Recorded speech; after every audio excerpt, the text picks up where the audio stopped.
Morning students. आज हम करेंगे third D of class +1 chapter है ट्रिग्नोमेट्री फंक्शंस। तो इसका हमने आज सेकंड क्वेश्चन करना है 2 sin square 3π/4 + 2 cos square π/4 + 2 secant square π/3 that is equal to 10। हमने ये प्रूव करना है लेफ्ट हैंड साइड को राइट हैंड साइड के इक्वल, प्रूव दैट।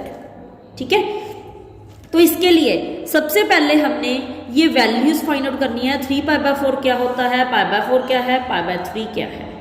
ठीक है, तो हमने पाई की वैल्यू 180 डिग्री लेनी है।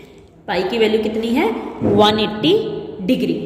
तो अगर हमने π/3 की वैल्यू फाइंड आउट करनी है तो 180 को 3 से डिवाइड करेंगे दैट इज 60 डिग्री, और π/4 फाइंड आउट करना है तो 180 को 4 से डिवाइड करेंगे तो कटिंग करके आ गया 45। ये भी कटिंग करके आया 60, तो 45 डिग्री। अब हमने π/6 निकालना है तो 180 से डिवाइड करेंगे 6 को तो कटिंग करके कितना आ गया 30 डिग्री।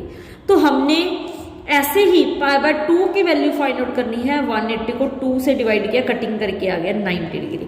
इसमें हमने एक बात का ध्यान रखना है कि हमने ऐसे कटिंग कर करके वैल्यूज नहीं देखनी, हमने ऐसी हैबिट बनानी कि हमें डायरेक्ट याद हो π/3 दैट मीन्स 60, π/4 दैट मीन्स 45। तो इसको लर्न करने की एक ट्रिक है। इसके लिए आप कैसे कर सकते हो, 3 आ गया तो यहाँ पे 6 आएगा, अगर 6 आ गया तो यहाँ पे 3 आ जाएगा। ये बात आपने ध्यान रखनी है। 3 तो 6, 6 है तो 3, ऐसे 4 है तो 4 आ जाएगा। ये एक लर्न करने की ट्रिक है। 2 आ गया तो हमें पता है कि 180 का हाफ क्या होता है, 90। ठीक है, पाई कटिंग करके भी देख सकते हो, कोई मेंशन नहीं है कि ये कटिंग नहीं करके देखना हमने। ठीक है, एक लर्न करने की ट्रिक है कि हमारा टाइम बच जाता है, कि हमें डायरेक्ट लर्न होना चाहिए, हमें पता होना चाहिए π/3 मतलब 60 डिग्री, π/4 मतलब 45 डिग्री, π/6 मतलब 30 डिग्री, π/2 मतलब 90 डिग्री। ठीक है, तो अगर हमारे पास क्वेश्चन आ जाता है 3π/2 तो इसको कैसे निकालेंगे। तो इसके लिए हमने क्या करना है, 3 को अलग कर देना है, मल्टीप्लाई π/2 की वैल्यू अभी अभी हमने देखी है 90 होती है, तो इसको सॉल्वेशन करके कितना आ गया 270। ठीक है, ऐसी हमने सारी वैल्यूज निकालनी है। अब यहाँ पे हमारे पास क्वेश्चन है 2 sin स्क्वायर 3π/4। तो यहाँ पे 2 sin स्क्वायर 3 × π/4 का मतलब क्या होता है, अभी अभी हमने फाइंड आउट किया 45 डिग्री। ठीक है, तो +2 cos स्क्वायर π/4 मतलब 45 डिग्री, +2 secant स्क्वायर π/3 का मतलब क्या होता है 60 डिग्री। तो ये हमारी क्या है, लेफ्ट हैंड साइड, इसको सॉल्व कर रहे हैं। नेक्स्ट आगे 2 sin स्क्वायर 3 × 45 कितना आ गया, 45 को 3 से मल्टीप्लाई करें 135 डिग्री। ठीक है, +2 cos 45 की वैल्यू कितनी होती है, मैंने आपको पहले वीडियो मेंशन की हुई है। तो 45 cos 45 की वैल्यू 1/√2 होती है। स्क्वायर है तो यहाँ पे स्क्वायर आ जाएगा, +2 secant 60 की वैल्यू कितनी होती है, हमने याद रखना है जितनी cos 60 की होती है उसका ऑपोजिट होता है, और cos 60 की कितनी होती है, जितनी sin 30 की होती है दैट इज 1/2, और 1/2 का उल्टा 2/1। स्क्वायर था तो स्क्वायर आ जाएगा। याद रखना secant cos का ऑपोजिट होता है, और cos है, अगर cos 60 की वैल्यू फाइंड आउट करना चाहते हैं तो वो sin 30 पे जाएगी, अगर cos 30 की फाइंड आउट करना चाहते हैं तो वो cos 60 पे जाएगी, मतलब वो एक दूसरे के उल्टा, sin 30 cos 60, sin 60 cos 30, ऐसे एक दूसरे का उल्टा जाएगा। अब cos 60 की वैल्यू होती है 1/2, बट secant 60 उसका रेसिप्रोकल होता है, तो 2/1 होल स्क्वायर है तो यहाँ पे स्क्वायर आ गया। तो नेक्स्ट है that is equal to 2 sin square 130 को कैसे सॉल्व करते हैं, 130 किसके क्लोज है, 135 135 180 और 270 दोनों के ही क्लोज है, दोनों के ही क्लोज है ना, तो बट हम क्या लेंगे 180 लेंगे। तो 180 में से क्या माइनस करें कि 135 आ जाए, क्या करेंगे 180 में से 135 माइनस कर देंगे, माइनस करके हमारे पास कितना आ गया 45 डिग्री, प्लस स्क्वायर के साथ यहाँ पे रूट कैंसिल आउट हो गया तो 2 मल्टीप्लाई 1/2 प्लस 2 इंटू 2 ज़ा स्क्वायर 4 हो गया। ठीक है, नेक्स्ट है 2 साइन स्क्वायर, तो साइन स्क्वायर 45। ध्यान रखना 90 और 270 आ जाए तो साइन चेंज होते हैं, अदरवाइज साइन चेंज नहीं होते। तो यहाँ पे 180 था तो साइन का साइन ही आ गया, 45 ऐसे ही आ गया। अगर सम में हमारे में स्क्वायर आ जाए तो यहाँ पे आ गया, प्लस माइनस भी चेक करने की जरूरत नहीं है, क्योंकि अगर माइनस भी आ जाए तो स्क्वायर के कारण प्लस हो जाएगा। ठीक है, तो यहाँ पे आ गया 2 साइन स्क्वायर 45 डिग्री। ठीक है, प्लस इसको इसके साथ कटिंग तो आंसर क्या बच गया 1, 2 4 ज़ा 8 आ गया। तो यहाँ पे 2 इंटू साइन स्क्वायर 45, जितना कॉस 45 की वैल्यू होती है उतनी ही साइन 45 की वैल्यू होती है, दैट इज 1/√2। स्क्वायर है तो यहाँ पे स्क्वायर आ जाएगा, प्लस 9 आ गया प्लस करके, वैसे ही सेम स्क्वायर के साथ रूट कैंसल तो 2 इंटू 1/2 प्लस 9, कटिंग करके आंसर आ गया 1 प्लस 9। तो हमारे पास आ गया 1 प्लस 9 कितना आ गया 10। तो हमारी राइट हैंड साइड भी 10 थी, तो therefore left hand side that is equal to right hand side. Next है हमारे पास फिफ्थ क्वेश्चन। फिफ्थ क्वेश्चन में क्या है, find x from the equation secant 90 plus theta plus x sine theta multiply tan 90 plus theta equal to cos 90 plus theta. हमने x की value find out करनी है और हमें गिवन क्या है कि लेफ्ट हैंड साइड और राइट हैंड साइड मतलब इक्वल लेके चलनी है हमने। ठीक है, तो हमने ये भी चीज ध्यान रखनी है कि यहाँ x के साथ यहाँ पे कोई साइन नहीं है, तो इट मीन्स कि यहाँ पे मल्टीप्लाई का साइन है। साइन थीटा और tan के सेंटर में कोई साइन नहीं है, अंडरस्टूड है कि ये मल्टीप्लाई है, लगाने की जरूरत नहीं है तो भी पता चलता है कि यहाँ पे मल्टीप्लाई है। तो अब हमने स्टार्ट करना है सीकेंड 90 प्लस थीटा। हमें पता है कि 90 और 270 में साइन चेंज हो जाते हैं, तो 90 की सीकेंड की जगह क्या आ जाएगा कोसीकेंड, थीटा वैसे ही आ जाएगा। अब 90 में अब यहाँ पे हम क्वाड्रेंट बना लेते हैं, फर्स्ट सेकेंड थर्ड फोर्थ। ठीक है, 90 में प्लस हो रहा है, 90 वाला क्वाड्रेंट ये है, 90 की बाउंड्री यहाँ पे खत्म हो जाती है।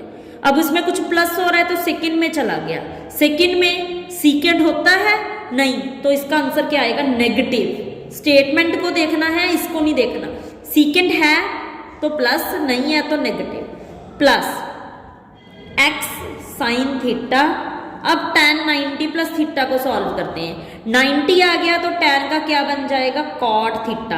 अब 90 प्लस सेम वैसे ही सेकंड क्वाड्रेंट, सेकंड में tan होता है नहीं, तो इसका आंसर क्या आएगा नेगेटिव में, that is equal to cos 90 plus theta. Cos का क्या बन जाता है साइन थीटा। अब 90 प्लस सेम सेकंड क्वाड्रेंट, तो सेकंड में कॉस नहीं होता, सेकंड में वैसे क्या क्या होता है साइन और कोसिकेंट होता है। ठीक है, हमने स्टेटमेंट देखनी है, कॉस है नहीं, तो आंसर क्या आएगा हमारा नेगेटिव। तो अब माइनस कोसिकेंट थीटा, यहाँ पे plus minus minus x sine theta. अब यहाँ पे कॉट को क्या चेंज कर देंगे cos theta by sine theta, that is equal to minus sine theta. Sine के साथ साइन कैंसल आउट हो गया, minus cosecant theta minus x cos theta, that is equal to minus sine theta. अब तीनों में minus को common निकाल दो, minus cosecant theta plus left hand side भी अगर माइनस कॉमन हो रही हो, राइट साइड भी हो, तो वो कॉमन होके मतलब कैंसल आउट हो जाती है, तो सभी पॉजिटिव बन गए। अब x की वैल्यू फाइंड आउट करने के लिए कोसिकेंट को उधर ले जाएंगे, तो x cos theta equal to sine theta minus cosecant theta, तो आ गया sine theta minus 1 by cosecant को चेंज कर दिया 1 बाय साइन। तो अब एलसीएम ले लो, हमारा आ गया LCM sine square theta minus 1। ध्यान से लेना एलसीएम। अब हमने यहाँ से माइनस को कॉमन निकाल दिया क्योंकि हमारे पास फॉर्मूला होता है 1 माइनस साइन स्क्वायर थीटा का। 1 माइनस साइन स्क्वायर थीटा का फॉर्मूला क्या होता है? तो 1 माइनस साइन स्क्वायर थीटा का फॉर्मूला होता है कॉस स्क्वायर थीटा। ये वाली माइनस वैसी की वैसी लग गई, डिवाइडेड बाय साइन थीटा। अब यहाँ पे ध्यान रखना है, जो कॉस के साथ ये वाली टर्म मल्टीप्लाई हो रही है इधर आके डिवाइड हो जाएगी। कॉस थीटा डिवाइड में आ गया और एक के साथ एक कॉस थीटा कैंसिल आउट हो गया। यहाँ पे स्क्वायर था, 2 कॉस थीटा थे, तो minus cos theta by sine theta बच गया। तो आंसर आ गया x equal to minus cot theta. तो ये हमारा आंसर आ गया। 6th क्वेश्चन है, prove that sine square pi by 8 plus sine square 3 pi by 8 plus sine square 5 pi by 8 plus sine square 7 pi by 8 equal to 2। हमने 2 के equal proof करना है। इसमें लेफ्ट हैंड साइड में हम क्या करेंगे, हम 2 टर्म्स को इसी 2 टर्म्स में कन्वर्ट कर देंगे। तो पहले वाली 2 टर्म्स हम वैसे की वैसे ही लिख देने हैं, sign square pi by 8 plus sine square 3 pi by 8। ठीक है, इस टर्म को हमने साइन की बजाय कॉस बनाना है यहाँ पे। तो कॉस कब बनता है? जब 90 या 270 हो।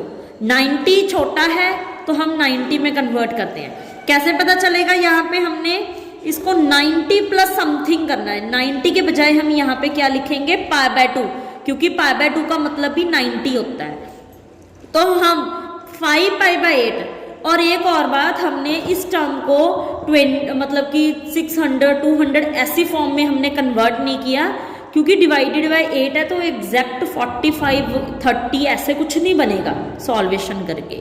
ठीक है, तो हमने इसी फॉर्म में रखना है इसको, पाई बाय 2 के साथ चेंज करना है। तो यहाँ पे क्या प्लस करें कि यहाँ पे इन दोनों को प्लस करके 5 पाई बाय 8 आ जाए। तो इसके लिए हम 5 पाई बाय 8 में से पाई बाय 2 माइनस कर देंगे। हम ऐसे ही करते होते हैं कि 90 में क्या प्लस करें, वो ये वाली टर्म 90 में माइनस कर देते हैं। तो एलसीएम लो हमारे पास आ गया 5 pi minus 4 pi, that is pi by 8 आ गया। तो यहाँ पे क्या लगाएंगे हम? पाई बाय 8। ऐसे ही सेम साथ वाली term sign square pi bye 2 plus, यहाँ पे क्या करें कि 7 पाई बाय 8 आ जाए। तो अब हम 7 पाई बाय 8 में माइनस करेंगे पाई बाय 2। एलसीएम लिया 8 आ गया, 7 पाई माइनस यहाँ पे 4 पाई आ गया, तो कितना आ गया? 3 पाई बाय 8। तो यहाँ पे क्या लगा देंगे? 3 पाई बाय 8। अब sign square pi by 8 plus sine square 3 pi by 8 plus, अब 90 आ गया तो साइन की बजाय कॉस आ जाएगा, स्क्वायर पाई बाय 8। स्क्वायर होने के कारण प्लस माइनस को चेक हम नहीं करेंगे। प्लस साइन स्क्वायर अगेन वैसे ही कॉस बन जाएगा, स्क्वायर 3 पाई बाय 8। अब हम पाई बाय 8 वाली टर्म को पाई बाय 8 वाली टर्म से ले लेंगे, तो sign square pi by 8 plus cos square pi by 8, plus में हम आगे पीछे लिख सकते हैं। तो sign square 3 pi by 8 plus cos square 3 pi by 8 आ गया। ठीक है, तो sine square theta plus cos square theta, इसका फॉर्मूला होता है sine square plus cos square. इसका आंसर क्या होता है? 1। बट हमने यह ध्यान रखना है कि ये दोनों टर्म सेम होनी चाहिए। यहाँ पे दोनों टर्म सेम है, यहाँ पर भी और यहाँ पर भी, और यहाँ स्क्वायर होना चाहिए, सेंटर में प्लस होना चाहिए। तो इसका आंसर भी 1 आ जाएगा, इसका आंसर भी 1 आ जाएगा। सेंटर में प्लस है तो 1 + 1 कितना आ गया हमारा? 2। तो राइट हैंड साइड हमारी कितनी है? 2। तो आंसर आ गया 1 + 1 that is equal to 2। Therefore left hand side that is equal to right hand side, hence proved.